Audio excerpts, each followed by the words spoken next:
సీతారామస్వామి నే చేసిన నేరమదేమి ఖ్యాతిగని పదకంజయుగలమును ప్రీతితో దలపగ భేదమెంచిదినో సీతారామస్వామి నే చేసిన నేరమదేమి రంగుగన 10,000 రత్నపుటుంగరములు నిన్నడిగితిన సంగరు బంగరు శాలువ పాగాలంగి నడిగట్లడిగితిన చంగట భూసుర పుంగవులెన్నగ చెవులకు చెవుకట్లడిగితిన మువ్వల గొలుసులు ముత్యపు సరములు అంగనలకు నిన్నడిగితిన సీత రామస్వామి నే చేసిన నేరమదేమి అష్టతనువులకును ఆదిమమైనట్టి ఆదిశక్తి గూడి అభవుడగును భయములేకయుండు బ్రహ్మజ్ఞుడగు యోగి విశ్వదాభిరామ వినురవేమా అష్టతనువులకును ఆదిమమైనట్టి ఆదిశక్తి గూడి అభవుడగును అష్టతనువులు ఇంకేం వద్దు స్వామి వదిలిపెట్టేయండి మీరే ఇంకేం పట్టించుకోమాకండి ఉపన్యాసం ప్రారంభం కాకముందే మీ వ్యవహారాలు అది అష్టతనువులకును ఆదిమమైనట్టి అష్టతనువులు అన్నారు అష్టమూర్తి భృతు దేవ పూజనం రమణ భగవానుడు ఉపదేశ సారాన్ని రక్షిస్తూ దాంట్లో అష్టమూర్తి భృతు దేవ పూజనం అని ఆయన ఆ పదాన్ని వాడతాడు అష్టమూర్తి పరమశివుడు 8 మూర్తులతో ఉన్నాడు అని భగవద్గీత కూడా ఇదే మాట మరొక కోణంలో చెప్పుకొచ్చారు భూమిరాపో అనలో వాయు ఖమ్మనో బుద్ధిరేవచ అహంకార ఇతీయం మే భిన్నా ప్రకృతి అష్టదా 8 విధములుగా ఉన్నటువంటిది ప్రకృతి అన్నారు ఏవి ఆ 8 అంటే భూమి జలము అగ్ని వాయు ఆకాశం అహంకారతత్వము మహత్తత్వము అవ్యక్తత్వము ఇవి 8 అన్నమాట ఈ 8 ప్రకృతులతో పరమాత్మ సంబంధం పడి ఉన్నాడు ఈ 8 పరమాత్మ యొక్క ఆకారాలు ఏ తస్మాదాత్మన ఆకాశ సంభూత ఆకాశాద్వాయు వాయో అగ్ని అగ్నే ఆప అద్భ్య పృథివ్యాం ఓషధయ అని తైత్రయుగంలో 6వ అనువాకంలో చెప్పేటువంటి యొక్క మాట అందుచేత ఈ విశ్వమంతా పరమాత్మ యొక్క పరమేశ్వరుని యొక్క ఆకారము అన్నారు ఎట్లయితే మన శరీరం అవయవ సముదాయం కలిగి ఉన్నదో నేత్రములు శ్రోత్రములు నోరు శిరస్సు బాహువులు పాదములు అనేటువంటివి ఎట్లయితే మనకు ఈ దేహం యొక్క రూపం చెబుతూ ఉన్నామో అట్లా పరమశివుని యొక్క దేహం కూడా ఈ పృథివీయ పాదములు అన్నారు ఆ విశాలమై ఉన్నటువంటి యొక్క ఆకాశమే శిరస్సు సూర్య చంద్రాదులే నేత్రములు లత గుల్మాదులే రోమములు మేఘములే ఎంట్రుకలు అగ్నియే అతని యొక్క వాక్కు దేవతలే ఇంద్రియాలు పర్వతములే ఎముకలు నదీనదములే రక్తనాళములు ఈ విధంగా విశ్వరూపాన్ని పరమశివునికి ఆకారంగా వర్ణన చేశారు కనుక ఈ విశ్వవ్యాపకమై ఉన్నటువంటి యొక్క ఈ వ్యావహారిక జగత్తు పరమశివుని యొక్క శరీరము అన్నారు ఆయన దేహం అది మన దేహం ఇది ఇట్లా విశ్వవ్యాపకమై ఉన్నటువంటి యొక్క ఆ భగవంతునికి 8 తనువులుగా పోలించారు అష్టతనువులకును ఆదిమమైనట్టి ఆదిశక్తి గూడి అభవుడగును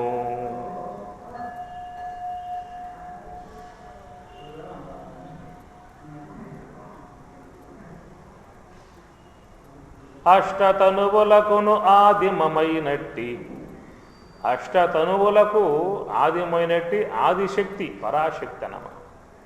అమ్మవారిని సేవిస్తూ ఉన్నాం. నిన్న అమ్మవారి అవతారం గాయత్రీమాత అవతారం, ఇప్పుడు లక్ష్మీ అవతారం, తర్వాత సరస్వతి అవతారం. ఈ విధంగా అమ్మవారిని మనం ఈ నవరాత్రులలో అనేక రూపాలలో సేవించుకుంటూ ఉంటాం. అట్టి ఆ పరాశక్తి మూలశక్తి, దాన్నే మాయాశక్తి అని చెప్పని అంటారు. ఆ మాయాశక్తి భగవంతునికి నిత్య అనుపాయినిగా ఉండి సమస్త విశ్వ జగత్తంతటికి కూడా మూలమై ఉన్నటువంటి యొక్క శక్తిని పరాశక్తిగా చెప్తారు. అట్టి ఆ పరాశక్తి ఈశ్వరుని యొక్క సన్నిధానమునందు ఉంటుంది. అష్టతనువులకును ఆదిమమైనట్టి, ఈ అష్టతనువులు మనకి భాగవతంలో చూస్తే కృష్ణ పరమాత్మ అతను 8, కృష్ణ పరమాత్మకు భార్యలు అష్టమహిషలు, 8 మంది అన్నారు. ఏమిటి 8 అనేటువంటిదంటే ఈ ప్రకృతి, భూమి, జలము, అగ్ని, వాయు, ఆకాశం, అహంకారతత్వం, మహత్తత్వం, అవ్యక్తతత్వం అనేటువంటి 8 ఉంటాయి. అవ్యక్త తత్వానికి అతీతముగా ఉన్నటువంటి యొక్క శబల బ్రహ్మ సర్వేశ్వరుడు. ఆ శబల బ్రహ్మమునకు అతీతముగా ఉన్నటువంటి యొక్క స్వరూపాన్ని శుద్ధ బ్రహ్మము, ఆయన బ్రహ్మతత్వము, బ్రహ్మస్వరూపము అంటారు. శుద్ధాత్తు శబలమభూతు శబలాదైవ్యక్త అవ్యక్తాన్ మహతో మహతో అహంకార అహంకారాత్ పంచతన్మాత్రాని పంచతన్మాత్రేభ్యో పంచమహాభూతాని పంచమహాభూతేభ్యో అఖిలం జగత్తు అని సాంఖ్యం బోధిస్తూ ఉన్నది. శుద్ధాత్ శబలమభూత్, శబలాత్ అవ్యక్త, అవ్యక్తాన్ మహత, మహత అవ్యక్త, మహత అహంకార, మహత అహంకార, అహంకారాత్ పంచతన్మాత్రాని పంచతన్మాత్రేభ్యో పంచమహాభూతాని పంచమహాభూతేభ్యో అఖిలం జగత్. మొదటిగా శుద్ధ బ్రహ్మం.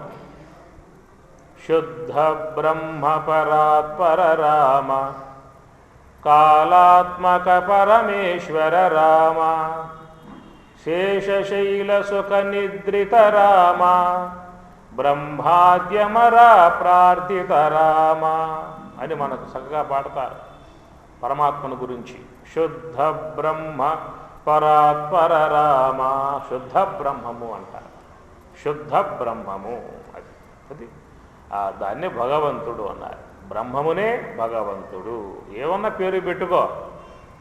దాన్ని చాందోగ్యోపనిషత్తులో భూమా అన్నారు. నారద భగవానుల వారు సనత్కుమారుని యొక్క మహర్షికి నారదుడు బోధిస్తాడు. దాన్నే భూమా విద్య అంటారు. భూమా అన్న బ్రహ్మమే. అందుచేత ఆ బ్రహ్మ పదార్థం అనేటువంటి యొక్క వస్తు స్వరూపాన్ని భగవంతుడు అంటారు. మనం చెప్పుకునేటువంటి రాముడు, కృష్ణుడు, విష్ణువు, శివుడు ఇవన్నీ కూడా దేవతా స్వరూపాలు.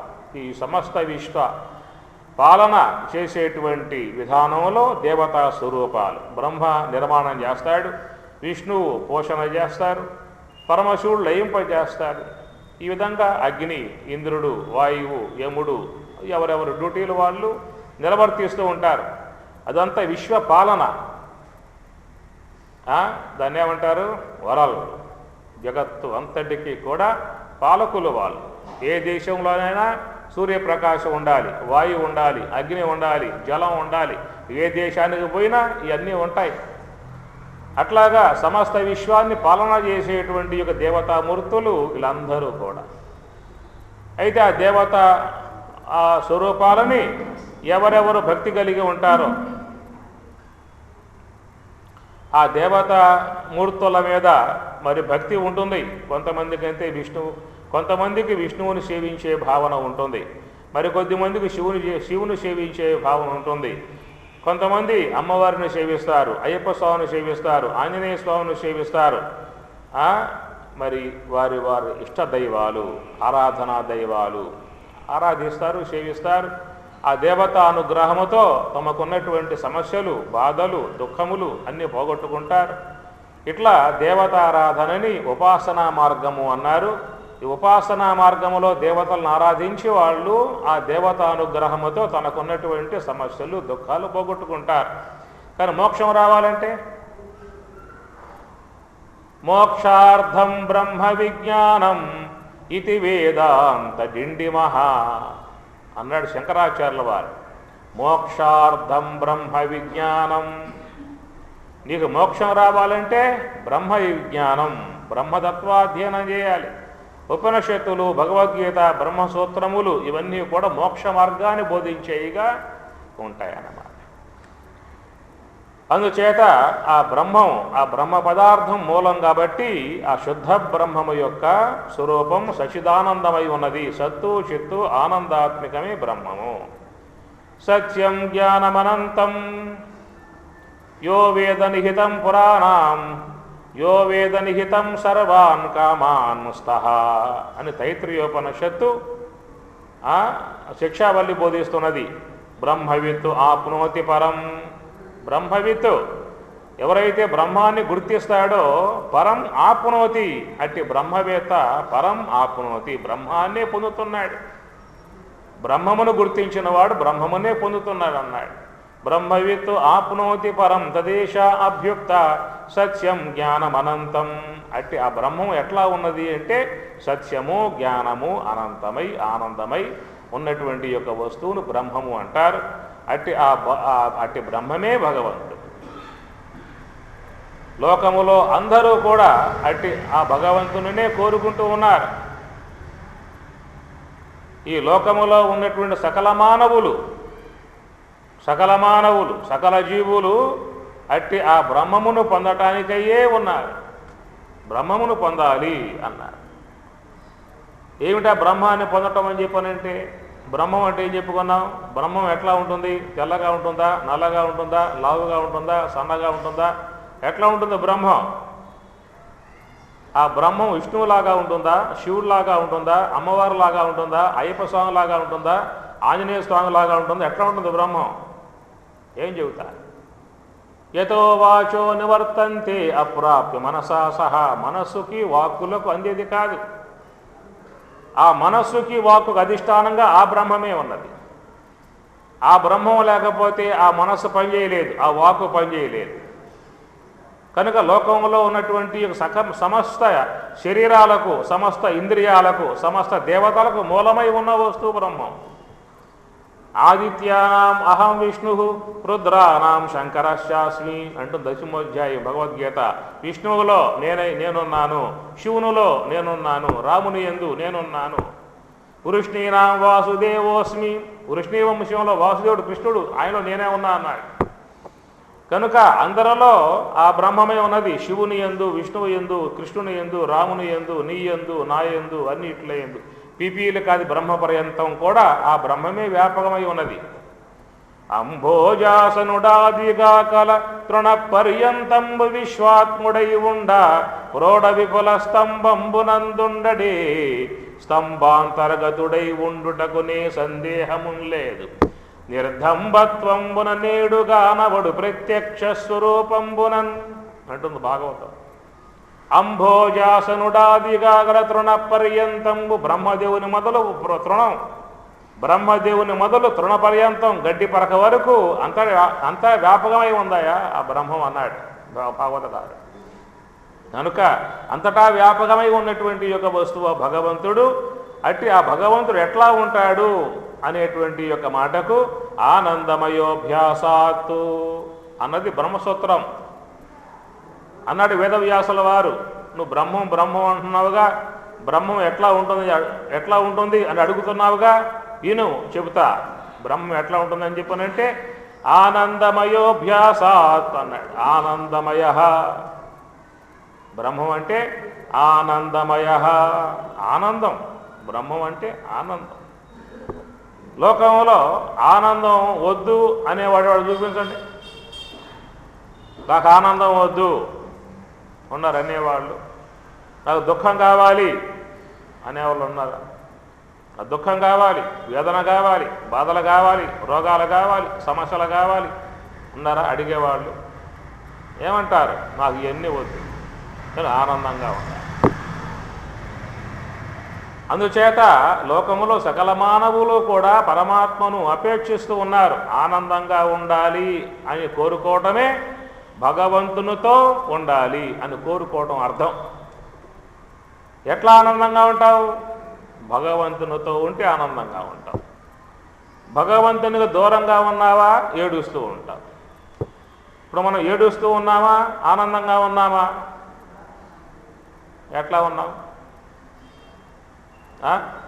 కనుక పరమాత్మకు దూరంగా ఉన్నావా ఏడుస్తావు, పరమాత్మ సన్నిహితంగా ఉన్నావా ఆనందపడతావు.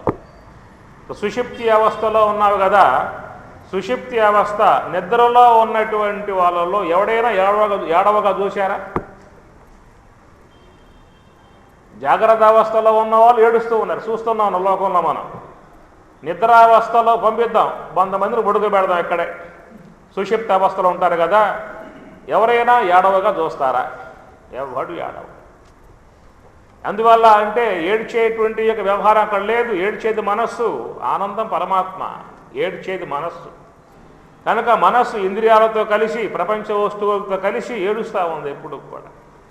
ఆ మనస్సు అనేటువంటి యొక్క వస్తువు పరమాత్మను చేరిందా అంటే ఆనందంగా ఉంటుంది. కాబట్టి సుషుప్తి అవస్థలో ఎవరైనా కానీ ఆనందంగానే ఉంటారు. సుషుప్తి అవస్థ అంటే అన్కాన్షియస్ అని చెప్పి అన్నారు. Conscious, subconscious, unconscious. జాగ్రత్త అవస్థ, స్వప్నావస్థ, సుషుప్తి అవస్థ. ఆ సుషుప్తిని మహాత్ములు యోగ సమాధిగా పోల్చారు. నిద్రా సమాధి స్థితి అన్నాడు శంకరాచార్యుల వారు. నిద్ర సమాధితో సమానం అన్నారు. ఏ విధంగా మహాత్ములు యోగ సమాధిలో ఉండి ఆ బ్రహ్మము యొక్క ఆనందంతో ఉంటారో, బ్రహ్మానందంతో ఉంటారో, అలాంటి ఆనందం గల ఆనందం సామాన్య మానవులకు ఆ సుషుప్తిలో లభిస్తుంది. ఎందుకని చెప్పనంటే ఆ సుషుప్తిలో మనస్సు, బుద్ధి, తెలివి, జ్ఞానేంద్రియాలు, కర్మేంద్రియాలు, అంతరేంద్రియములు, ఆలోచనలు, ఉద్వేగాలు మొత్తం లైవ్ అయిపోయి ఉన్నాయి. కాబట్టి ఏమీ లేకుండా ఉంటే ఆనందపడతావయ్యా. అన్నీ పెట్టుకున్నావు అంటే ఏడుస్తూ కూర్చుంటాయి. పెట్టుకో, ఏడవటమే, తీసిపారే, ఆనందంగా ఉంటాయి.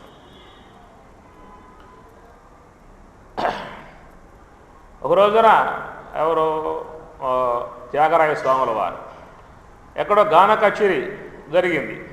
ఆయన ఏం ఆశించడు. ఆ విధంగా ఒంటరిగా శిష్య బృందంతో వస్తాడు, ఒంటరిగానే వెళ్ళిపోతూ ఉంటాడు. ఎవరో గృహస్థుల ఇంట్లో భోజనం చేసుకున్నారు. ఆ గృహస్థ ఇంట్లో అమ్మగారు స్వామిగారికి ఏదైనా ఇవ్వాలని కనిపించింది. స్వామిగారు ఏం తీసుకోడు. కాబట్టి తన వద్ద ఉన్నటువంటి బంగారపు ఆభరణం, అయ్యా స్వామిగారికి ఇచ్చే ఉద్దేశం ఉన్నది, ఆయన ఏమో తీసుకోడు, కాబట్టి నువ్వన్నా తీసుకో అని చెప్పనంటే ఆ శిష్యుడు కూడా భయపడ్డాడు. అమ్మ స్వామి తెలిస్తే కాపాడతాడు, వద్దు అన్నాడు. లేదు నాయన, ఏదైనా అవసరం పడుతుంది, అప్పుడు ఆ సందర్భంలో అవసరంగా వాడుకోవచ్చు, స్వామికి చెప్పాల్సిన అవసరం లేదు, తీసుకో, నీ దగ్గర పెట్టుకో అని చెప్పనంటే ఆ శిష్యుడు తీసుకున్నాడు. ఆ స్వామిగారితో ప్రయాణం చేస్తూ ఉన్నాడు. అరణ్య మార్గంలో పోతూ ఉండగా ఈ శిష్యుడు వణుకుతా ఉన్నాడు, భయపడతా ఉన్నాడు. దొంగలు వస్తారేమో, దాడి చేస్తారేమో, తంతారేమో, కొడతారేమో, లాక్కుపోతారేమో అనే భయంతో వాడు ఉనికిపోతా ఉన్నాడు. చలిజ్వరం వచ్చింది వాడికి.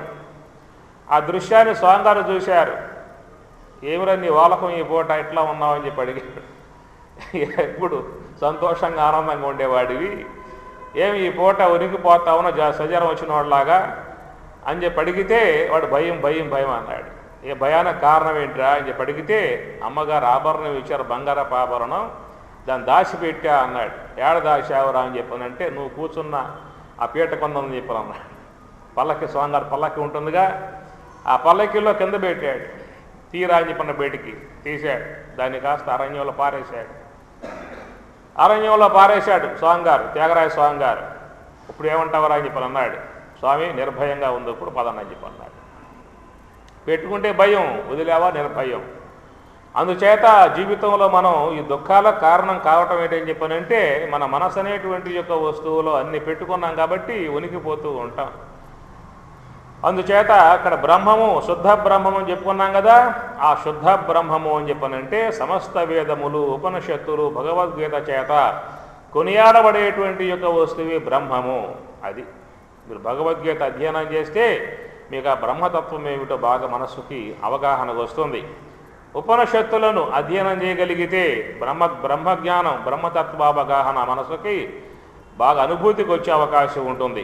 అందుచేత ప్రస్థానత్రయం బ్రహ్మసూత్రములు, భగవద్గీత, ఉపనిషత్తులు ఆ తత్వాన్ని బోధిస్తూ ఉన్నాయి కాబట్టి దానిని బ్రహ్మము అన్నారు. శుద్ధ బ్రహ్మము. ఆ శుద్ధ బ్రహ్మము తలవ చబల బ్రహ్మము. అవ్యక్త తత్వము. అవ్యక్త తత్వము అంటే మాయ, సమిష్టి మాయ, దాన్ని అవ్యక్త తత్వము అంటారు.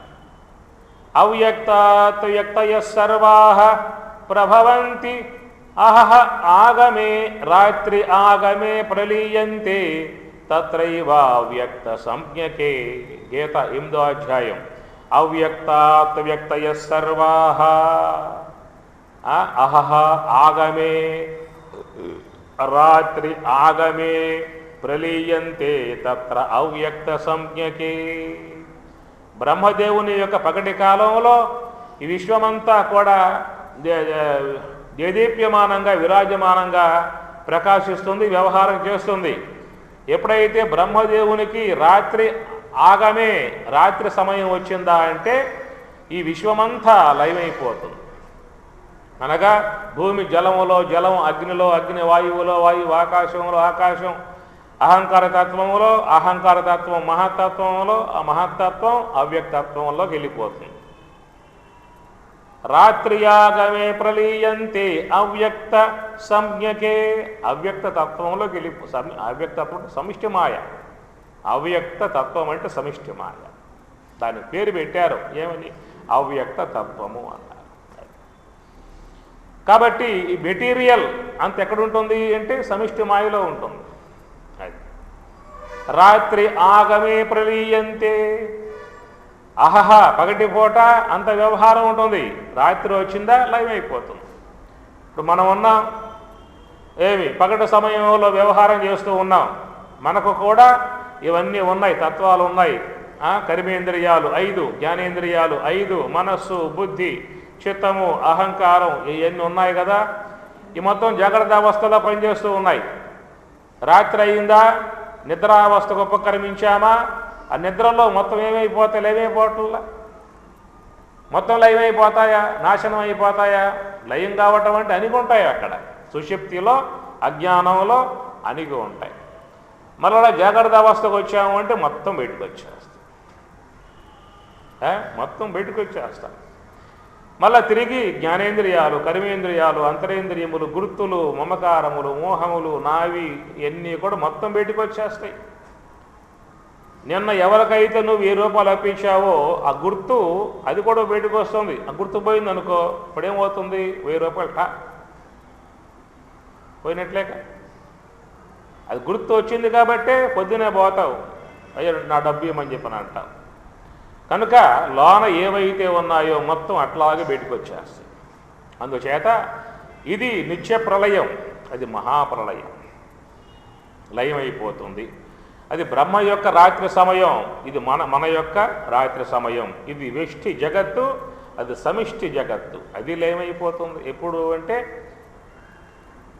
ఏమండి కలియుగాంతం కాపాతా ఉన్నది, కలియుగాంతం అయ్యిందా అంటే లయమైపోతుంది, విశ్వమంతా లయమైపోతుంది. ఇంతకుముందు వేదవ్యాసుల వారు అని చెప్పి హైదరాబాద్లో ఉండేవాడు. వేదవ్యాసుల వారు కలియుగాంతం అనే పుస్తకం రాశారు, చూశారు లేదు. 1999కి కలియుగాంతం నవగ్రహ కూటమి ఏర్పడతా ఉన్నది. ఈ నవగ్రహ కూటమి ఏర్పడటం కారణంగా విశ్వం మొత్తం లయమైపోతుంది అని చెప్పేశాడు, బాహాటంగా చెప్పేసేసాడు. పుస్తకం రాసి లోకానికి అందించేశాడు. దాని దెబ్బతో అందరూ వణికిపోయారు. లయమైపోతుంది, లయమైపోతుంది, లయమైపోతుంది, తినేండి రేఖ ఇంకేమైనా ఉండబోతాము మనం ఏమన్నా. ఆ పూట స్కైలాబు పడుతుందరా అని చెప్పని చెప్పారు. ఇప్పుడు కలియుగాంతం అయిపోతుందంటే అది ఒక ఊహా సంబంధ భావన. స్కైలాబు అది వైజ్ఞానికం. స్కైలాబ్ పడుతుంది, ఎక్కడ పడిందో ఒక జిల్లా మొత్తం స్మాష్ అయిపోతుంది. అందరికీ ఒక భావం పుట్టింది, మా జిల్లాలో పడుతుందేమో, మొత్తం పోతాం. ఆ పడే జిల్లా మా జిల్లానేమో అనే భయం పట్టి వీడు ఏం చేశాడు, లోకంలో ఉన్న జీవులన్నీ చంపేసేసాడు, వాటిని తినేసేసాడు. భయం పుట్టింది వీడికి, చచ్చింది అవి, ఒక్కటి మిగల్లా, మొత్తం తినేసేసాడు. ఇంకే అయిపోతున్నాం, మనం పోతున్నాం, ఇంకేమో ఉంది అయితే అని ఇట్లాగా భయంతో తిని పారేసేసాడు. ఎట్లాగో చివరికి ఆ స్కైలాబ్ కాస్త పోయి సముద్రంలో పడి దాంట్లో ఉన్న జీవులను చంపేసింది. అది ముప్పు ఎట్లా తప్పిపోయింది. ఇక్కడ కలియుగాంతం అయిపోతా ఉన్నది, నవగ్రహ కూటమి వచ్చేసేసింది, ఎవరు మిగలరు అని చెప్పడంతో అప్పుడు భయం పట్టింది. 1990 వస్తూ ఉంది 1990 వచ్చింది, పోయింది, గడిచింది, 2000 అయ్యింది, 2001, 2003, ఏం పోలేదే, అంతే గమ్మునైంది.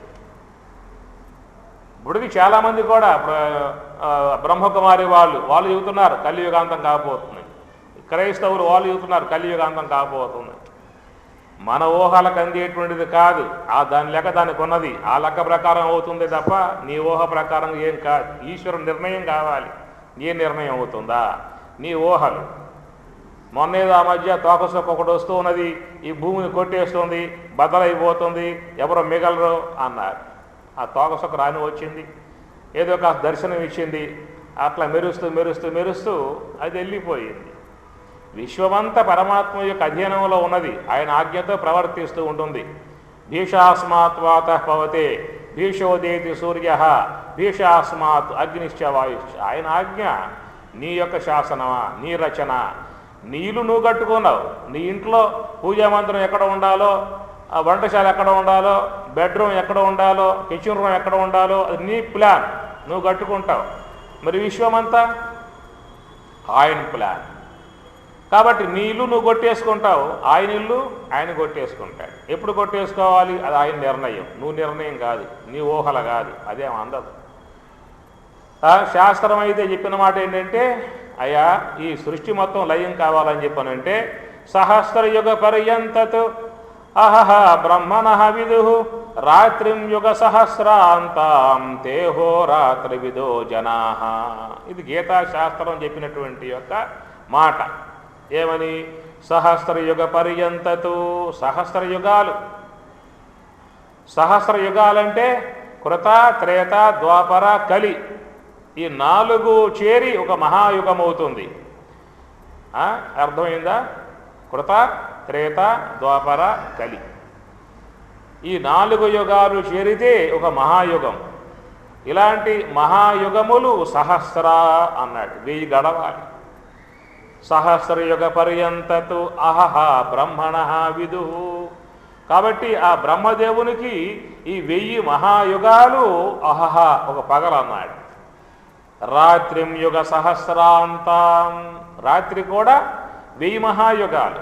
మనకెట్లయితే పగలు 12 గంటలు, రాత్రి 12 గంటలు, 24 గంటలు, ఇది మన లెక్క, మన యొక్క విధానంలో. ఆయన లెక్క ఏమిటి?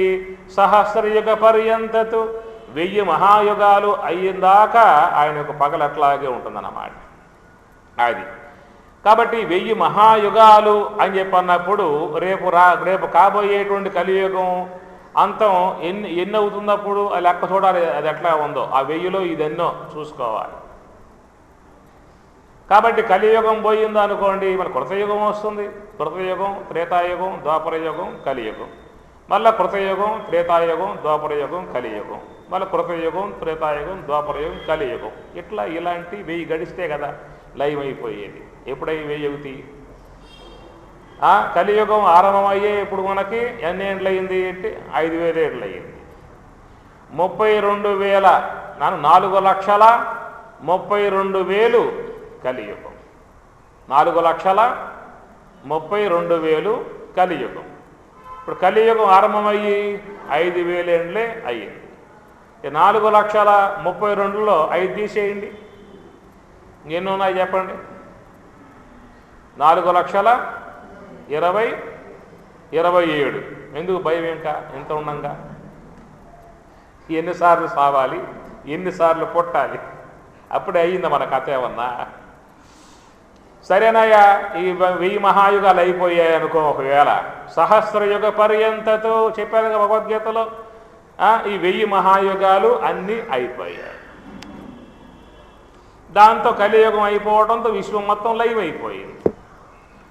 మరి లైవ్ అయిపోయినప్పుడు విశ్వమంతా ఏమవుతుంది? అవ్యక్తాత్ వ్యక్తయ సర్వ రాత్రియాగమే ప్రలీయంతే తత్రైవ వ్యక్త సంజ్ఞకే అన్నాడు. ఒకవేళ మొత్తం 1000 మహాయుగాలు అయిపోతే, ఇప్పుడేం కాదులేండి, ఒకవేళ అయ్యిందనుకో, మన హయాంలో అయ్యిందనుకో, ఒకవేళ అయితే ఏమవుతుంది? మొత్తం లైవ్ అయిపోతుంది. భూమి, జలము, అగ్ని, వాయువు, ఆకాశం అన్నీ మొత్తం లైవ్ అయిపోతుంది. మెటీరియల్ కాదు, నమూనా ఉంటుంది, సమిష్టి మాయలో ఉంటుంది. మళ్ళా బ్రహ్మకు పగలు రాగానే మొత్తం బయటకు వచ్చేస్తుంది. ఇప్పుడు మీరున్నారు, సుషిప్తావస్థకు పోయారు, జ్ఞానేంద్రియాలు, కర్మేంద్రియాలు, అంతరేంద్రియాలు మొత్తం లైవ్ అయిపోయాయా? లైవ్ అయిపోతే బయటకు వస్తారు పొద్దున్నే మళ్ళీ మీరేక, అంతే సంగతులు. అట్లా ఉండాల్సిందే.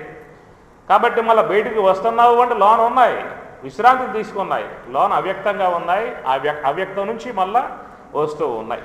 అట్లనే ఈ విశ్వమంతా కూడా మరలా మరలా పుడతా ఉంటుంది, మరలా మరలా పోతూ ఉంటుంది. రావటం పోవటం విశ్వానికి ఏం కొత్త కాదు, నీకు నాకు కొత్త. ఏమి ఈ కాలంకి కొలత ఏమేస్తావు చెప్పండి?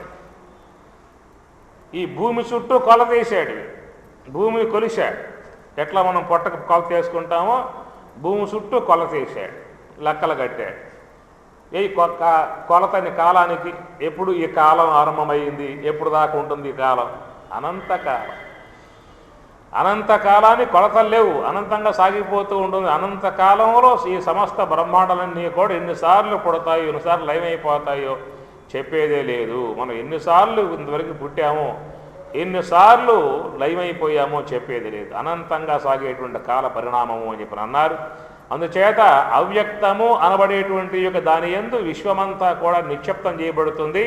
తిరిగి మరలా సృష్టి కాలంలో ఈ విశ్వమంతా తిరిగి మరలా వ్యక్తమై భాషిస్తూ ఉంటుంది.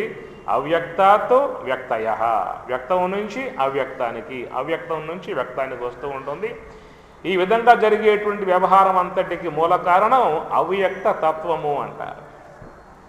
మూడవది మహత్తత్వం. మమ యో నిర్మహద్బ్రహ్మ తస్మిన్ గర్భం దదామ్యహం. పరమాత్మ అంటాడు, మమ యోని మహద్బ్రహ్మ తస్మిన్ గర్భం దదామ్యహం. ఆ మహద్బ్రహ్మ, ఆ మహత్తత్వం నుండి ఆ సృష్టి బీజం అనేది ఆరంభం అవుతుంది. సృష్టి బీజం ఆరంభమైనప్పుడు తర్వాత ఉన్నదేమిటి? అహంకార తత్వం అన్నారు. ఈ అహంకార తత్వమే శాఖోపశాఖలుగా విస్తరిస్తుంది. దాని నుంచి తన్మాత్రలు ఉన్నాయి. శబ్ద, స్పర్శ, రూప, రస, గంధ తన్మాత్రలు. శబ్ద, స్పర్శ, రూప, రస, గంధ తన్మాత్రలు అనేటువంటివి త్రిగుణాత్మికమై ఉంటాయి. అనగా శబ్దములో సాత్వికము, రాజసికము, తామసికం ఉంటుంది. స్పర్శలో సాత్విక, రాజసిక, తామసిక. ఇట్లా శబ్ద, స్పర్శ, రూప, రస, గంధ అనేటువంటి తన్మాత్రలలో ఈ సాత్విక, రాజసిక, తామసికాలు ఉంటాయి. ఈ తన్మాత్రల యందలి తామసికాంశము చేత పుట్టేటువంటివి పంచభూతాలు. అనగా ఆకాశము, వాయువు, అగ్ని, జలము, పృథివీ అనబడేటువంటివి ఈ తన్మాత్రల యందలి తామసికాంశముతో పుడతాయి. అయితే ఆ తన్మాత్రల యందలి రాజసికాంశముతో పుట్టేటువంటివి కర్మేంద్రియములు, ప్రాణవాయువులు.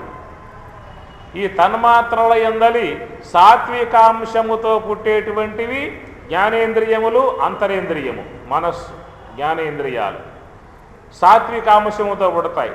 సాత్వికాంశముతో పుట్టాయి కాబట్టి సత్వాతో సంజాయతే జ్ఞానం.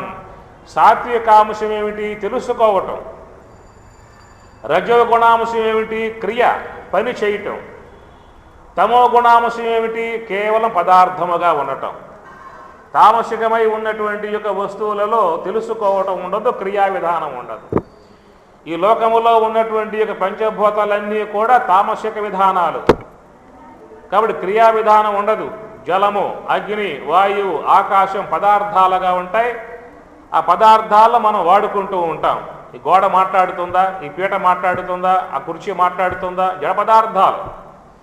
ఎందువల్ల? తామసికాంశంతో నిర్మాణం చేయబడ్డాయి కాబట్టి వాటిల్లో జ్ఞానము లేదు, రజస్సు లేదు, కేవలం తమస్సు అన్నమాట. పదార్థాలుగా ఉంటాయి, జడ వస్తువులుగా ఉంటాయి. ఆ విధంగా తన్మాత్రల ద్వారా ఏర్పడేటువంటి యొక్క విశ్వము అది ఆకాశము, వాయువు, అగ్ని, జలము, పృథివీ అన్నారు. ఇది ఈ పంచభూతములు అనబడేటువంటివి ఈ లోకములో ఉన్నటువంటి యొక్క అన్ని దేహాలు, నీ దేహం కావచ్చు, నా దేహం కావచ్చు, ఎవరి దేహమైనా ఈ పంచభూతముల యొక్క మెటీరియల్ సంబంధమే. పంచభౌతికమైన భవనంబు దేహంబు అన్నది భాగవతం. ఏమిటయ్యా దేహము అంటే పంచభూతాత్మికము అన్నారు. నీ దేహంలో ఏముండాలి? పంచభూతాలు ఉండాలి. నీ శరీరంలో ఖాళీ భాగం ఉండాలి, నీ దేహంలో గాలి ఉండాలి, నీ దేహంలో వేడి ఉండాలి, నీ దేహంలో జలం ఉండాలి, నీ దేహంలో పృథివీ అంశముకు ఆహారాదులు ఉండాలి. ఐదింట్లలో ఏ భూతం లేకపోయినా లోన ఉన్న జీవభూతం ఉండదు. ఉంటుందా? నీ దేహంలో గాలి పోయిందనుకో, ఉంటావా? చెప్పండి. నీ దేహంలో వేడి తగ్గిందనుకో, ఏం చేస్తా? ఆసుపత్రికి పోతాం. ఫీవర్ తగ్గిందా ప్రమాదమే, ఎక్కినా ప్రమాదం. ఏమి తగ్గిందా? చల్లబడతా ఉన్నాడు, అయిపోయాడు. పెరిగిందా? ఫీవర్, జ్వరం, ఆసుపత్రికి పోవాలి. నార్మల్గా ఉండాలి. 98.4 డిగ్రీలు నార్మల్. పెరిగితే ప్రమాదం, తగ్గినా ప్రమాదం. నీ దేహంలో వేడి ఉండాలి. ఆ వేడి ఉన్నది కాబట్టి ఈ దేహం కాంతివంతంగా ఉన్నది. మన రక్తం గడ్డగట్టుకోకుండా అది ప్రెజర్ సంచారం చేస్తూ ఉన్నది. ఆ వేడి కూడా విశేషంగా జఠరాగ్ని, ఆహారం పచనం చేసేటువంటి జఠరాగ్ని ప్రజ్వలిల్లుతూ ఉంటుంది, దేదీప్యమానంగా ఉంటుంది. మూర్ధాగ్ని, నేత్రాగ్ని, ఈ విశేషంగా ఉండేటువంటి అగ్నులు. దేహమంతా ఉండే అగ్ని సామాన్య అగ్ని. మన దేహంలో వేడి ఉండాలి, మన దేహం నీరు పోయాలి. నీరు ఎప్పుడు పోస్తూ ఉండాలి. ఓ పూట అన్నం పెట్టకపోయినా పర్వాలా, నీరు పోయిపోయావా ప్రాణం పోతుంది. కాబట్టి జలం ఉండాలి. పృథివీ సంబంధం ఆహారాదులు, పప్పు ధాన్యాదులన్నీ కూడా దేహంలో పడేస్తూ ఉండాలి. అందుచేత పంచభౌతికమైన భవనంబు దేహంబు, ఈ పంచభూతాలతో నిర్మాణం చేయబడ్డటువంటి యొక్క వస్తువు భవనం ఈ దేహము అన్నారు. ఈ భవనములో, ఈ దేహములో ఉన్నటువంటి యొక్క జీవుడి యజమాని, అతనికి సన్నిహితంగా ఉన్నటువంటి యొక్క మూలా విద్యయే భార్య, జ్ఞాన కర్మేంద్రియములే బిడ్డలు. ఇదే వాడి సంసారం. ఈ సంసారముతో ఈ యొక్క ఇంటిలో కాపురం చేస్తూ ఉన్నాడు. ప్రారబ్ధ కర్మ అనేది ఉన్నంత వరకు ఈ దేహంలో ఇట్లాగే ఉంటాడు. ప్రతి నెల అద్దె కడుతూ ఉండాలి, రోజువారీ ఆహారం పడేస్తూ ఉండాలి, రోగాలు వస్తే మందులు వాడుతూ ఉండాలి. ఇవన్నీ కూడా కట్టే అద్దె ఆ కొంపకే. పంచభౌతికమైన భవనంబు దేహంబు. కాబట్టి ఏమిటయ్యా అంటే ఈ యొక్క మన దేహం ఎట్లా అయితే అష్టమూర్తులై ఉన్నదో, సర్వేశ్వరుని యొక్క దేహం కూడా అష్టమూర్తి భృతు దేవ పూజనం.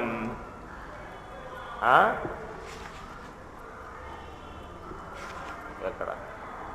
అష్టతనువులకును ఆదిమమైనట్టి ఆదిశక్తి గూడి అభవుడగును. ఇక్కడ అష్టతనువులు అని చెప్పుకున్నాం కదా. అష్ట అంటే 8 లెక్క పెట్టుకోండి. భూమి, జలము, అగ్ని, వాయువు, ఆకాశం, అహంకారతత్వం, మహత్తత్వం, అవ్యక్తత్వం, ఇవి 8. ఆ పైన ఉండేటువంటి యొక్క ఈశ్వరుడు ఆయన 8కి అధిష్టానంగా ఉంటాడు. ఆపై ఉన్నటువంటి శుద్ధ బ్రహ్మం భగవంతుడు, పురుషోత్తముడు. పురుషోత్తముడు ఈ విధముగా 8 ప్రకృతులే దేహములుగా ఉన్నవాడు. ఆయన దేహం ఏముందంటే ఈశ్వరుడికి నిర్వికారుడు, నిరాకారుడు, సప్రకాశకుడు, సర్వవ్యాపకుడు, సమస్త నియామకుడు, సమస్త శాసకుడు, భోక్తారం యజ్ఞతపసాం సర్వలోకమహేశ్వరం, సమస్త విశ్వాన్ని శాసించేటువంటి మహేశ్వరుడు. ఈశ్వర సర్వభూతానాం హృద్దేశే అర్జున తిష్టతి. ఇట్లా విశ్వవ్యాపకమై, సమస్త నియామకమై, సర్వజ్ఞుడై, సర్వశాసకుడై ఉన్నటువంటి మాయా ఉపాధి కలిగి ఉన్నటువంటి ఆ సర్వేశ్వరునికి ఈ అష్టమూర్తులు, ఈ ప్రకృతులు ఆయనకు దేహముగా ఉన్నాయి అన్నారు. అష్టతనువులకును ఆదిమమైనట్టి, అష్టతనువులకు ఆది అయినటువంటి పరాశక్తి, ఆమె మూల ప్రకృతి అన్నారు. మూల శక్తి, మూల ప్రకృతి, ఆది పరాశక్తి అన్నారు. అమ్మలగన్నయమ్మ ముగురమ్మల మూల పుటమ్మ చాలా పెద్దమ్మ సురారులమ్మ గడుపారిడి పుచ్చినయమ్మ. అమ్మలగన్నయమ్మ ముగురమ్మల మూల పుటమ్మ, ముగురమ్మలకు మూలం, త్రిమూర్తులకు మూలం, సమస్త దేవతలకు మూలం. ఆ మూల శక్తి పరాశక్తి, ఆదిశక్తి, దాన్ని మాయాశక్తి అని చెప్పని అంటారు. అది సర్వేశ్వరునికి సన్నిధిలో ఉండేటువంటి యొక్క శక్తి. ఆదిశక్తి గూడి అభవుడగును భయము లేకయుండు బ్రహ్మజ్ఞుడగు యోగి. ఎట్లా ఉంటారా యోగులు అని చెప్పనంటే, భయము లేక ఉండు బ్రహ్మజ్ఞుడగు యోగి. ఆదిశక్తి గూడి అభవుడగును కనుక ఈ అష్టతనువులకు నియామకుడుగా ఉన్నటువంటి సర్వేశ్వరుడు, ఆ సర్వేశ్వరునికి సన్నిహితముగా ఉన్నటువంటి యొక్క మూలశక్తి పరాశక్తి, ఆమెనే శుద్ధ సాత్విక బ్రహ్మాకార వృత్తి అంటారు. మీకు ఈ మాటలో భగవద్గీతలో పరమాత్మ బోధిస్తాడు. మహాత్మానస్తు మాం పార్థ దైవీ ప్రకృతిం ఆశ్రితా భజంతి అనన్య మనసః అంటారు. మహాత్మానస్తు మాం పార్థ, అర్జున మహాత్మానస్తు, మహాత్ములు అన్నారు. ఎవరు మహాత్ములు? దైవీ ప్రకృతిం ఆశ్రితా, దైవీ ప్రకృతిని ఆశ్రయించి ఉన్నటువంటి వారు మహాత్ములు. దైవీ ప్రకృతి అంటే దానినే ఈశావాస్యోపనిషత్తులో విద్య అన్నారు. విద్యయా అమృతం అశ్నుతే. విద్య అది మనకు వ్యావహారికం కనబడేటువంటిది కాదు. యోగ సమాధి. మహాత్ములు ఆ తత్వానుభవాన్ని పొందేటువంటి విధానంలో యోగ సమాధిని పొందినప్పుడు ఆ యోగ సమాధిలో ఆ మూల శక్తిని పరాశక్తిని అక్కడ వాళ్ళు దర్శిస్తారు. చెప్పల సహస్రనామాల్లో అమ్మవారి యొక్క నామాలలో శ్రీమాత శ్రీ మహారాజ్ఞి శ్రీమత్ సింహాసనేశ్వరి శ్రీమాత అన్నారు. శ్రీమాత శ్రీ మహారాజ్ఞి శ్రీమత్ సింహాసనేశ్వరి. శ్రీమత్ సింహాసనం. ఎక్కడా సింహాసనం ఉన్నది? యోగ సమాధి తురీయం. అంతర్ముఖ సమారాధ్య బహిర్ముఖ సుదుర్లభ. బహిర్ముఖంగా పోయే వాళ్ళ గోచరించేది కాదు. ఆ తల్లి దర్శనం పొందాలంటే అంతర్ముఖ, లోనికి పోవాలి. అంతర్ అంటే లోపల. అది మహాత్ములై బ్రహ్మవేత్తలై ఉన్నటువంటి వారికి మాత్రమే ఆ తల్లి దర్శనం ఇస్తుంది. మనం సేవించేటువంటి యొక్క అమ్మ మన అనుకూలంగా, మనకు సన్నిహితంగా మనం అంతలెక్క పోలేం కాబట్టి ఆ స్వరూపిణిని ఒక సాకారమూర్తిగా ఏర్పాటు చేసుకుని మనం భక్తి శ్రద్ధలతో ఆరాధించుకుంటూ ఉన్నాం. ఎందువల్లంటే మనం ఉన్న విధానం వేరు, మనం ఉన్న పరిధి వేరు, మన స్థితి వేరు. మన స్థితికి అనుకూలంగా అమ్మవారిని ఏర్పాటు చేసుకున్నాం. అసలు అమ్మవారి యొక్క స్వరూపం దర్శించేది ఎవరయ్యా అంటే తత్వవేత్తలు, బ్రహ్మవేత్తలు. మహాత్మానస్తు మాం పార్థ దైవీ ప్రకృతిం ఆశ్రితా.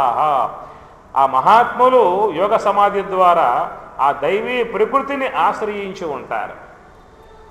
అయితే మనం ఎవరిని ఆశ్రయించి ఉన్నాం? సరే, బాల సంగతి అట్లా పెట్టేయండి. మరి మా సంగతి ఏమిటి ఇక్కడ అసలు? మోఘాశ మోఘ కర్మాణ మోఘ జ్ఞాన విచేతసాహ రాక్షసీం ఆసురీం చైవ ప్రకృతిం మోహినీం శ్రితా. ఇది మనకున్నటువంటి విధానం. మోఘాశ మనకేమున్నాయి చెప్పండి? ఆశలు. ఎన్ని ఆశలు? ఎంత వస్తే తృప్తి పడతావు చెప్పండి? ఎన్ని కోట్లు వస్తే తృప్తి పడతావు? అరే ఈనాడు తీస్తే పేపర్ అన్ని కుంభకోణాలు, స్కామ్లు. ఏ యొక్క టీవీ పెట్టినా దాంట్లో కుంభకోణాలు, స్కామ్లు. వేల కోట్లు స్కామ్లు. ఏం చేసుకుంటాడు వాడు? తీసుకుపోయి స్విట్జర్లాండ్లో పెట్టాడు, స్విచ్ బ్యాంకులో పెట్టాడు, ఇంకా ఆ బ్యాంకులో పెట్టాడు, ఈ బ్యాంకులో పెట్టాడు. కొన్ని వేల కోట్లే ఉన్నావు. ఏం చేసుకుని చేస్తావు నువ్వు? అసలు దాంట్లో ఒక పైసా తినవలేవు నువ్వు. మానవుడికి ఎంతైతే జీవితంలో అనుభవించేటువంటి యొక్క విధానం ఉంటుందో పరమాత్మ పెట్టింది అంతే తినాల్సిందే. ఎక్కువ తింటాడా? అన్నం వండి పెడతా తినమని చెప్పి చూద్దాం. ఏమి 10 తానులు కొరి పెడతా కట్టుకోమని చెప్పి చూద్దాం. ఎన్ని కడతావు? ఎన్ని రూముల్లో ఉంటావు? ఎంత తింటావు? ఇంత తిన్నావా చాలని చెప్పనంట. ఎవడు తిన్నా అదే, ఎవడు కట్టుకున్నా బట్టే, ఎవరున్నా అంతే.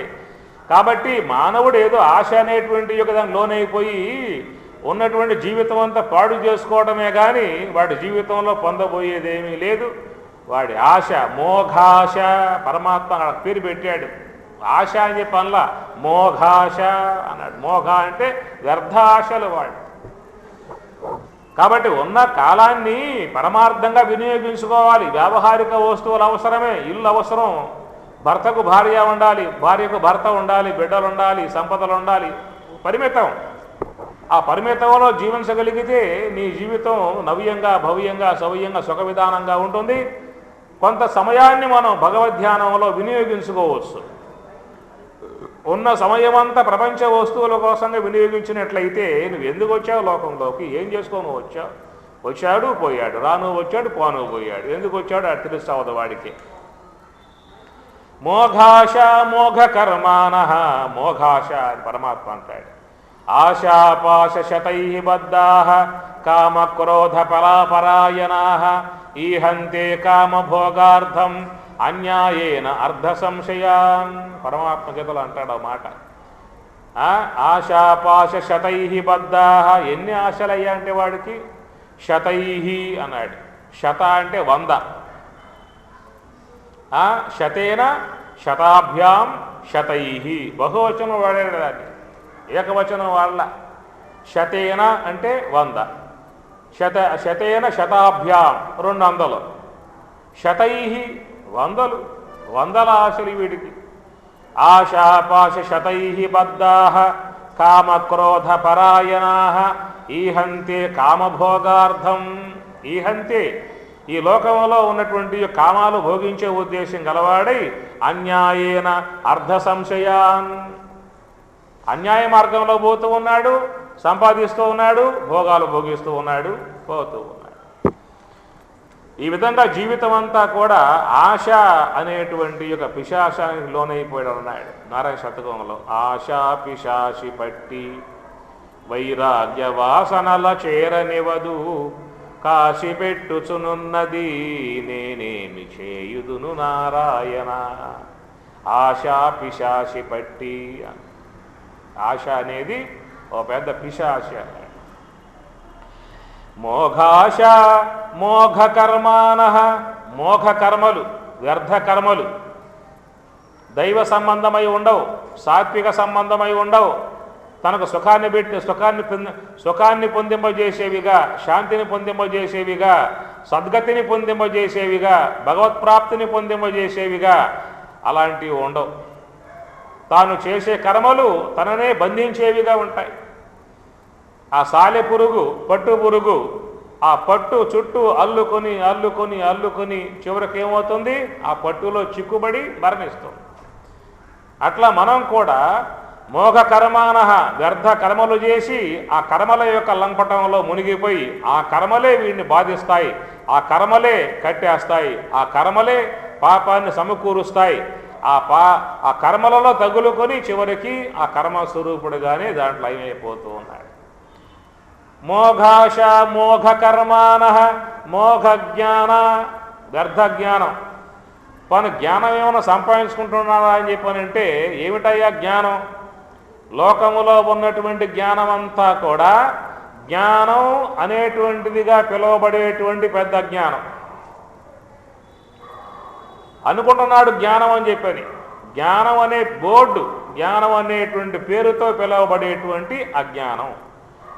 ఈ అజ్ఞానం అంతా సంపాదించుకుంటూ ఉన్నాడే కానీ జ్ఞానం అని చెప్పనంటే తానెవరో అనే తెలుసుకోవటమే జ్ఞానం, తత్వజ్ఞానం అంటారు. ఈ లోకములో ఉన్నటువంటి జ్ఞానం అంతా అనాత్మ జ్ఞానం, అనాత్మ జ్ఞానాన్ని అజ్ఞానం అంటారు. ఆ అజ్ఞానం జీవుణ్ణి బంధించేదిగా ఉంటుంది అని అర్థం. అందుచేత ఆత్మ యొక్క సంబంధమై ఉన్నటువంటి జ్ఞానమా, అనాత్మ సంబంధమై ఉన్నటువంటి జ్ఞానమా అని చెప్పనంటే అనాత్మ వస్తువులకు సంబంధించి ఉన్నటువంటి జ్ఞానం. కాబట్టి అనాత్మ వస్తువులకు సంబంధించి ఉన్నటువంటి జ్ఞానాన్ని ఏమంటారు? ఆత్మజ్ఞానం అంటారా? అజ్ఞానం అంటారు. ఆ జ్ఞానం ఏం చేస్తుంది? వాడిని బంధిస్తుంది. కోటి విద్యలు కూటి కోసమే అన్నారు. ఎన్ని విద్యలను సంపాదించుకో, దేనికోసం అయ్యా అంటే పొట్ట పూడ్చుకోవడానికి. ఎందుకో జాండ పొట్ట. ఆ పొట్ట కోసం వీడు నానతంటాలు పడతా ఉన్నాడు. ఒకడు తపస్సులో కూర్చున్నాడు. తపస్సులో కూర్చుంటే బ్రహ్మదేవుల వారు ప్రత్యక్షమయ్యారు. ఏమిరా తపస్సు చేశావు అంటే ఏం వరం కావాలో కోరుకోరా అని చెప్పానంటే నేను వరాల కోసంగా తపస్సులో కూర్చోలే అని చెప్పని అన్నాడు. మరి దేనికోసం తపస్సు చేసేవారు అని చెప్పి అడిగితే చిన్న డౌట్ తీర్చుకోవటానికి తపస్సులో కూర్చున్నా అన్నాడు. నీ డౌట్ ఏమిటిరా? అయ్యా ముందుకు రండి. ఈ ముందు కూర్చొని పాపం చేసుకున్నాయా? 1 2 3 4 అన్నాయి ముందు. ఆ విధంగా వాడు తపస్సులో కూర్చున్నాడు. బ్రహ్మ ప్రత్యక్షమయ్యాడు. ఏం వరం కావాలో కోరుకోరా అని చెప్పనంటే నేను వరం కోసంగా తపస్సు చేయలే అని చెప్పని అన్నాడు. ఎందుకు కూర్చున్నా తపస్సులో? డౌట్. ఏం డౌట్? బ్రహ్మదేవ సృష్టికర్తవు కదా, 2 కన్నులు ఇచ్చావు, 2 ముక్కులు పెట్టావు, 2 చెవులు పెట్టావు, 1 నోరు పెట్టావు. 2 పెట్టిన వాడివి 2 పెట్టద్దా? ఆ 2 కన్నులు బాగా ఉంది, 2 చెవులు బాగా ఉంది, 2 ముక్కులు బాగా ఉంది, 2 నోరులు ఉండొద్దా? మర్చిపోయావేమన్నా? కాబట్టి సరి చేసుకో, ఈ సృష్టి సరి చేసుకో. 2 పెట్టే నోరులు 1 నోరుగా చేస్తున్నారు. ఇక్కడ గొడవ వచ్చిందా అంటే అందరు పారిపోవాల్సిన వీధుల్లో అరుస్తూ ఉంటారు అమ్మగారు. కాబట్టి ఇక్కడ ఏం చెప్పుకుంటున్నాం? అష్టతనువులకును ఆదిమమైనట్టి మోఘాశ మోఘ కర్మాణ మోఘ జ్ఞాన విచేత సహా. మోఘ జ్ఞాన వ్యర్థ జ్ఞానం అన్నాడు. కాబట్టి లోకంలో చేసేటువంటి యొక్క మానవులు ఏవైతే ఉన్నాయో క్రియలు, అది మోఘ ఆశ, వ్యర్థ ఆశలు. మోఘ కర్మాణ వ్యర్థ కర్మలు.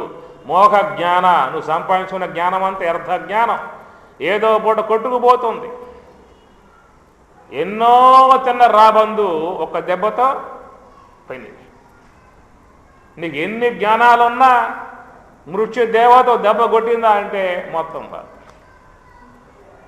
నిన్ను రక్షించేటువంటి జ్ఞానం ఏ జ్ఞానం అయ్యా అంటే ఆత్మజ్ఞానం అన్నారు, బ్రహ్మజ్ఞానం అన్నారు. కాబట్టి ఆ జీవుణ్ణి, లోనున్నటువంటి జీవుణ్ణి కాపాడేటువంటి జ్ఞానం ఆత్మజ్ఞానం సంపాదించుకోవాలి.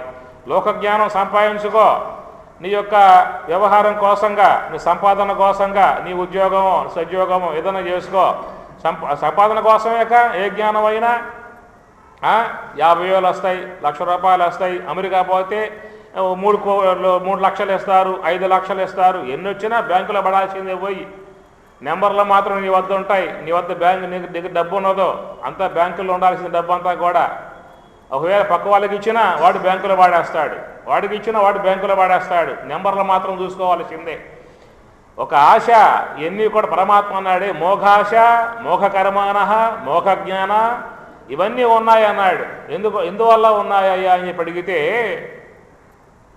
విచేత సహా అంటే బుద్ధి లేకపోవటం వల్ల అని అర్థం. మామూలుగా పద అర్థం చెప్పాలి చూస్తే విచేత సహా బుద్ధి లేకపోవటం వల్ల. ఆ మాట అంటే కొంచెం మనసు బాధపడుతుంది కాబట్టి వివేకం లేకపోవటం వల్ల అన్నాం అనుకోండి, కొంచెం తృప్తి. విచేత సహా వివేకం లేకపోవటం వల్ల, సత్యాసత్య జ్ఞానం లేకపోవటం వల్ల, తత్వ సంబంధ జ్ఞానం లేకపోవటం వల్ల విచేత సహా. ఈ విధంగా మోఘాశ మోఘ కర్మాణ మోఘ జ్ఞాన విచేత సహా ఇలాంటి వ్యర్థ కర్మలు, వ్యర్థ జ్ఞానము, వ్యర్థ ఆశలు ఇవన్నీ కూడా కలిగి జీవించేటువంటి వాని యొక్క జీవితంలో ఏర్పడేటువంటిది ఏమిటయ్యా అని చెప్పానంటే రాక్షసీం ఆసురీం చైవ ప్రకృతిం మోహినీం శ్రిత. రాక్షసీ సంబంధమై, ఆసురీ సంబంధమై, మోహిని సంబంధమై ఉన్నటువంటి ప్రకృతి, అజ్ఞానం, మూలా విద్య అదే ఏర్పడుతుంది. దాని కారణంగా మనలో ఇంకా జీవత్వం బాగా పెరుగుతుంది. దాని కారణంగా ఇంకా ఇంకా కొన్ని లక్షల కోట్ల దేహాలు ఎత్తే అవకాశం మనకి ఏర్పడుతుంది. జన్మ పరంపరలు పెంచుకోవటమే మన పనిగా పెట్టుకున్నాం. అందువల్ల పరమాత్మ గీతలో బోధిస్తూ మహాత్ములు అన్న విషయాన్ని గురించి చెప్పుకొచ్చాడు. అల్పాత్ములు అన్నటువంటి యొక్క వాళ్ళ విషయం కూడా చెప్పుకొచ్చాడు. మహాత్ములు అంటే ఏమన్నాడు? మహాత్మానస్తు మాం పార్థ దైవీ ప్రకృతిం ఆశ్రితా భజంతి అనన్యమనసః అన్నాడు. భజంతి మాం అనన్యమనసః, అనన్య మనస్సుతో నన్ను సేవించి భజించి సోహంభావ ధ్యానంతో ఆరాధించి నన్ను పొందుతూ ఉన్నారు. వాళ్ళు దైవీ ప్రకృతిని ఆశ్రయించారు. ఏదా ఆ దైవీ ప్రకృతి అని చెప్పనంటే ఏం చెప్పుకున్నాం? పరాశక్తి, ఆది పరాశక్తి, జగన్మాత. అవు నువ్వేమన్నా పేర్లు పెట్టుకో, శ్రీమాత, శ్రీ మహారాజ్ఞి, శ్రీమత్ సింహాసనేశ్వరి, ఏమన్నా చెప్పుకో. నువ్వు చెప్పుకునేవన్నీ కూడా కేవలం వాగ్విధానమే. నువ్వు ఆ యొక్క స్వరూపం దర్శించటము అని చెప్పనంటే మహాత్మానస్తు మాం పార్థ దైవీ ప్రకృతిం ఆశ్రితా. మహాత్ములై ఉన్నటువంటి వారు, నాలుగవదగు యోగ సమాధిలో ఉన్నటువంటి వారికి మాత్రమే ఆ జగన్మాత అనేటువంటిది, ఆ తల్లి దర్శనమిస్తుంది. ఆ జగన్మాత యొక్క సహాయముతో విజయ అమృతం వస్తున్నతే. అట్టి విద్య ద్వారా ఆ జగన్మాత యొక్క అనుగ్రహముతో అమృత ప్రాప్తిని, బ్రహ్మ ప్రాప్తిని పొందుతూ ఉన్నారు. కాబట్టి ఆ బ్రహ్మ ప్రాప్తిని పొందాలని చెప్పనంటే ఆ జగన్మాత కృప పొందాలి. ఆమె మూల కారణం, మూల స్వరూపిణి అక్కడ ఉన్నది. అంతర్ముఖ సమారాధ్య అక్కడ ఉన్నది. మనం అక్కడికి పోలేం కాబట్టి ఇక్కడే పెట్టుకున్నాం, తీసుకొస్తున్నాం. మన కళ్ళ ముందు పెట్టుకున్నాం. ఎందువల్ల మనకున్న స్థితి వేరు, మనం ఉన్నటువంటి పరిస్థితి వేరు, మనకున్న స్థితి వేరు, స్థాయి వేరు. కాబట్టి మన స్థాయిలో పెట్టుకుంటూ సేవించుకుంటూ ఉన్నాం. ఎవరైనా మోక్షం పొందాలంటే ఆ అమ్మను ఆశ్రయించాలి. అక్కడి నుంచి బ్రహ్మమును చేరుకోవలసి ఉంటుంది. అష్టతనువులకును ఆదిమమైనట్టి ఆదిశక్తి గూడి అభవుడగును. బ్రహ్మజ్ఞాని ఉన్నాడే, ఈ అష్టతనువులకు మూలమై ఉన్నటువంటి సర్వేశ్వరుడు. ఆ సర్వేశ్వరునికి సన్నిహితముగా నిత్య అనుపాయినిగా ఉన్నటువంటి తురీయ మూలశక్తి, పరాశక్తి, విద్యాస్వరూపిణి. అలాంటి ఆ తత్వాన్ని బ్రహ్మజ్ఞాని ఆశ్రయిస్తూ ఉన్నాడు. మనసు అనేటువంటి యొక్క వస్తువును అంతర్ముఖము చేయాలి. సోహంభావ ధ్యానము ద్వారా అంతర్ముఖం చేయాలి. ఈ పంచకోశాఖ్యతత్వాన్ని పొందగలగాలి. అది ప్రయత్నం ద్వారా వచ్చేదిగా ఉన్నది, అప్రయత్నంగా వచ్చేదిగా మాత్రం ఏమీ లేదు. అప్రయత్నంగా వచ్చేది ఏదైనా ఉందా అంటే ఒకటి ఉన్నది, మృత్యువు. మృత్యువు కోసం ఏ ప్రయత్నం అవసరంలా. 2 పూట్ల భోంచేస్తూ పడుకుంటూ ఉండు, ఆమె వస్తుంది. అబ్బాయి లగోరా, టైం అయిపోయింది, పోదామని చెప్పి అంటుంది. అందుచేత ప్రయత్నాత్యతమానహతు యోగి సంశుద్ధ కిల్బిష. అష్టతనువులకును ఆదిమమైనట్టి ఆదిశక్తి గూడి అభవుడగును. అభవుడు సాక్షాత్తు అట్టి ఆ సాధకుడు యోగి ఏమవుతాడయ్యా అంటే ఈశ్వరుడైపోతాడు. ఈశ్వరుడే. బ్రహ్మవేత్తలంటే ఎవరు? సాక్షాత్ ఈశ్వరులు. మహాత్ములను సేవించాము అంటే అది ఈశ్వర సేవ. మలయాళ స్వాములు కానీ, లక్ష్మణారులు కానీ, లేదా ఇంకా వివేకానంద, రామతీర్థ, పరమహంస, వేదవ్యాస, వశిష్ఠ, రమణ భగవానులు, ఇలాంటి వాళ్ళను మనం సేవిస్తున్నాము అంటే సాక్షాత్ ఈశ్వరునికి సేవించినట్లే. ఏమి? నామరూపరహితమై సర్వాధారమై సచ్చిదానందమై సర్వనియంతయై ఉన్నటువంటి యొక్క ఆ సర్వేశ్వరుడు ఆ దేహములో ఆ యొక్క సర్వేశ్వరుని యొక్క ఆకారం ఉన్నది. ఎందుకని చెప్పనంటే వాళ్ళ సాధన ద్వారా, ధ్యానము ద్వారా అనాదిగా ఉన్నటువంటి యొక్క అవిద్య అంతరింపజేసినప్పుడు, ఈ అవిద్య అనేది అంతరించినప్పుడు శుద్ధ సాత్విక బ్రహ్మాకార వృత్తి ఏర్పడుతుంది. ఆ శుద్ధ సాత్విక బ్రహ్మాకార వృత్తి ఉపాధి గలవాడే ఈశ్వరుడు. మలిన సాత్విక అవిద్య ఉపాధి గలవాడు జీవుడు. అవిద్యోపాధికో జీవ మాయోపాధిక ఈశ్వర. కాబట్టి అవిద్య ఉపాధిగా ఉన్నంత వరకు జీవుడుగా ఉంటాడు. ఎప్పుడైతే ధ్యానము ద్వారా, యోగ సమాధి ద్వారా మలిన సాత్విక అవిద్య అంతరించింది, శుద్ధ సాత్విక విద్య ఏర్పడింది. ఆ శుద్ధ సాత్విక విద్య ఏర్పడింది కాబట్టి ఆ శుద్ధ సాత్విక విద్యను బట్టి అతనేమయ్యాడు? ఈశ్వరుడు. ఆదిశక్తి గూడి అభవుడగును. ఇది ఆ మాట చెప్పింది అక్కడ. ఆదిశక్తి గూడి అభవుడగును.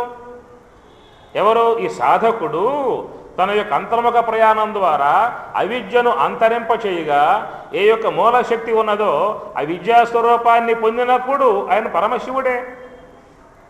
ఆదిశక్తి గూడి అభవుడగును భయము లేకయుండు బ్రహ్మజ్ఞుడగు యోగి విశ్వదాభిరామ.